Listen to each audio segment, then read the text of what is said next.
Imagine a country where the internet is a luxury, where every home has a portrait of the same two men, and where tourists are followed by government minders. This is North Korea, one of the most secretive nations on Earth. But what's life really like for its 25 million people? From propaganda-filled streets to shocking survival tactics, today we uncover the truth behind the Hermit Kingdom. North Korea, officially the Democratic People's Republic of Korea, shares a heavily fortified border with China and South Korea, yet it remains deeply isolated.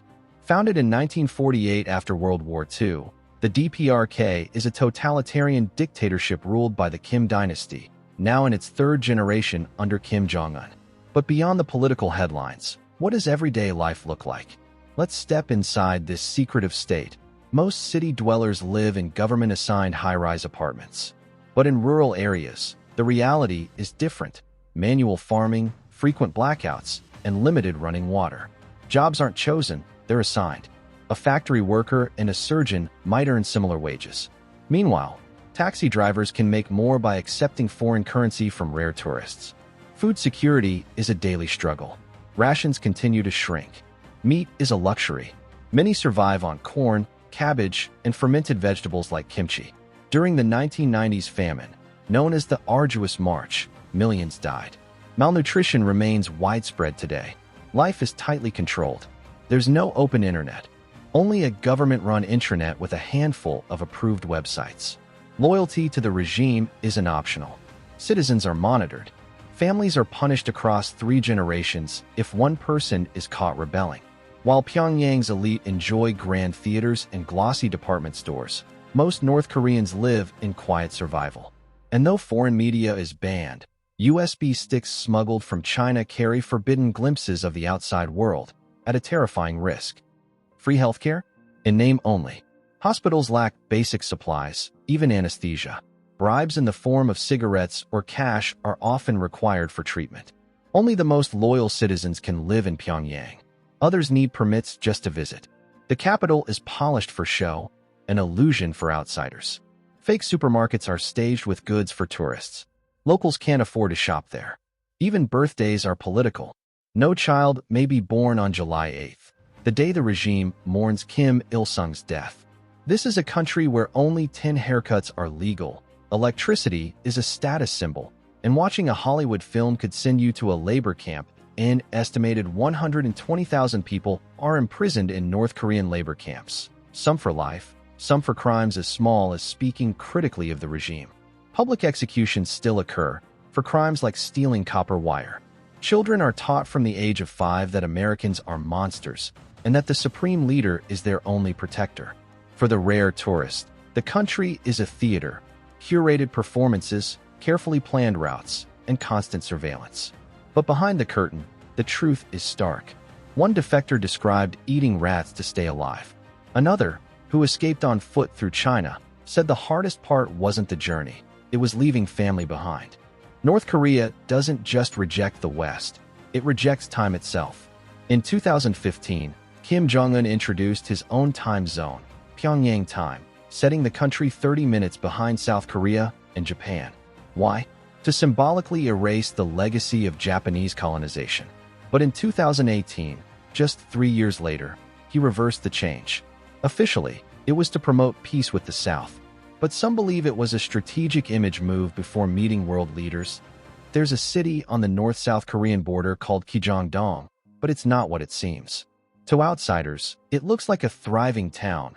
Colorful buildings, clean roads, even a flagpole 160 meters tall.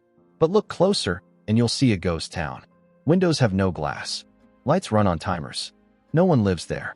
It's a propaganda village, built to lure defectors back and to project an image of prosperity to the South. Yes, you can visit North Korea as a tourist, but you'll never walk alone. Every step you take is monitored, every hotel room bugged. What tourists rarely know, your guides aren't just tour guides.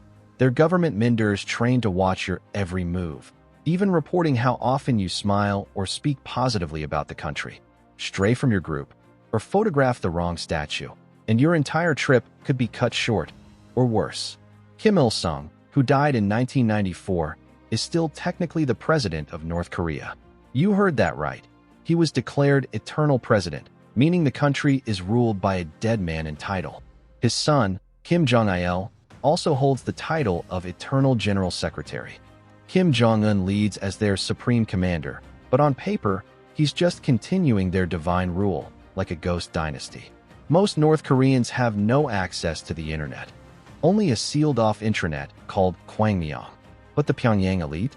They use a special network, reportedly linked to the real web, monitored and filtered through Chinese servers. Coca-Cola is banned in North Korea, but that didn't stop them from creating their own version. Known as Ryongjin Cola, or sometimes Communist Coke, this soft drink is sold in elite hotels and gifted to foreign guests. With red labels and bold fonts, it mirrors the world-famous brand, but remains virtually unknown outside the country. It's a small but symbolic gesture. North Korea doesn't import American icons. It copies them, controls them, and calls them its own. At just 27 years old, Kim Jong-un stepped into the role of supreme leader after the death of his father, Kim Jong-il, in 2011. Many outside observers doubted he could maintain control, but over a decade later, he rules with an iron grip, tighter than ever. Kim Jong-un is the third ruler in the only communist dynasty in history. Like his father and grandfather before him, he's portrayed as a godlike figure, appearing in murals, school books, and even bedtime stories. Under his leadership, North Korea has expanded its nuclear weapons program, staged high-profile missile tests, and withdrawn further from the international stage. While international sanctions have crippled the economy, Kim maintains loyalty through fear, spectacle, and relentless propaganda. But behind the curtain, a new mystery has emerged. Reports suggest that Kim has 3 children. One of them, a daughter believed to be around 8 or 9 years old, was publicly seen for the first time in 2022 at a missile launch. State media referred to her as his beloved daughter, an unusual and highly symbolic phrase in North Korean propaganda. Some analysts believe she is being quietly positioned as a future leader. If true, it would mark the first time a female heir has entered the spotlight in this secretive dynasty. But in a land where every image is controlled and every word is measured, nothing appears by accident. North Korea is a land of contradictions, grand monuments built by starving hands. A cult of personality that eclipses family, freedom, and even survival. Would you dare to visit?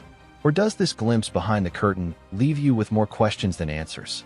Drop your thoughts in the comments. And if you want more unfiltered documentaries like this, hit subscribe and ring the bell.